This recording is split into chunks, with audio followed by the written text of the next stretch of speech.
Hey everybody, Eagle Run 23 here. Real short video here. I know a lot of people have been interested in what happened to Carl's gun. The one that we, I guess, put a hot load in at the range. It went boom. I told him I'll do whatever I can to fix this for you. He's a fantastic guy. Him and I have actually become friends, and all is good. He wasn't too mad at me, and I did promise to make it right, and we're kind of in the realm of making it right here. So let me go over everything that we have here. There's a beautiful Glock being built in the background of this, but you'll have to wait to see that video because we're not done yet. But let's run through here real quick, and I'm going to tell you what he had going on, and then I'll tell you what we replaced. Bought the Arrow Precision upper and hand guard, and then he bought the barrel from Faxon, and he had a local gunsmith. I'm not for sure who it was.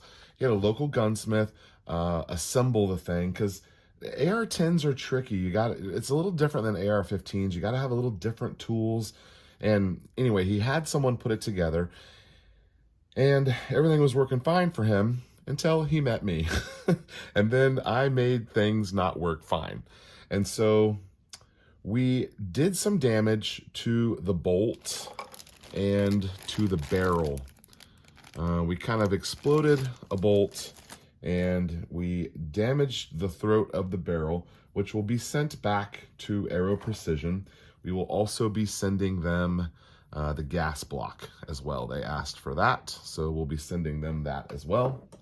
So the barrel and the gas block and the gas tube are going to go back to Arrow Precision. They did not warranty it, but that's fine, because I was going to replace it whether they warranted it or not.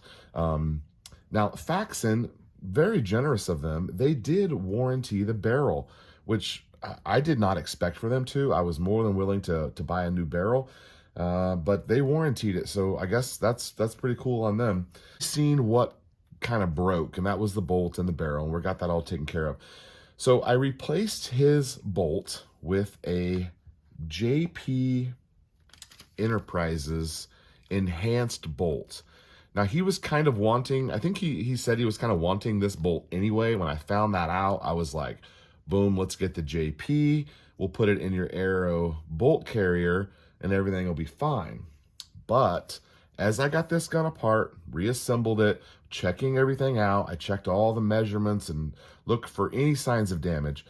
What I found when I put the new bolt into the Arrow bolt carrier group is that I believe where the gas rings are in contact with the bolt, I believe there was some damage there.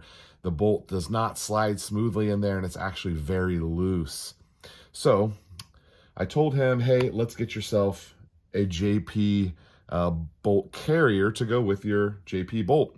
He actually ordered it. He didn't let me order it. So I guess I'm at the Venmo him or something. But anyway, I went ahead and put it back together with the Arrow bolt so I could give it back to him. So he has this muzzle device that his can will screw on. And when the previous gunsmith put it together, he did not indicate this with some spacer, some shims, so that it could be clocked correctly, and it was actually kind of crooked. It doesn't matter when your suppressor's on, but when your suppressor's off, it's nice for it to be oriented in the correct direction. And so I got it lined up, and I did put a tiny little bit of rock set on there, not a full dose, about a quarter of a dose. Also, I need to say a big thank you to Bending Ballistics channel on YouTube. Some of you guys know him.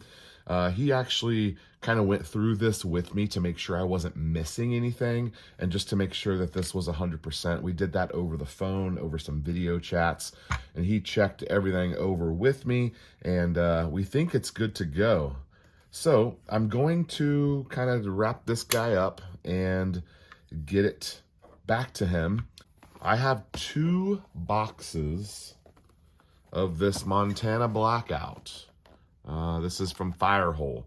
I've got 2 boxes of this that I'm going to give him. These are both subsonic, and I'm not doing subsonics right now, so I'm going to give him those.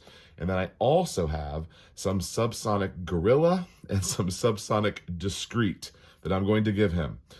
just as a I'm sorry. I forgot one more thing. We ordered him a new mag because his mag went into 1,000,000 pieces. And so I did get him a new Texas flag mag. It's the same exact one from the same company that he had previously. And so I forgot. I also am replacing that for him as well. And I think we've made this right. Should he have any trouble with this, I'm giving him an Eagle Run 2-3 lifetime warranty on this upper. I think we're going to still be friends in 6 months or a year. We do talk and text, and we had lunch the other day and things like that. So I think we're still going to be friends in a couple years. But should anything happen to this, I'm putting my word in this video.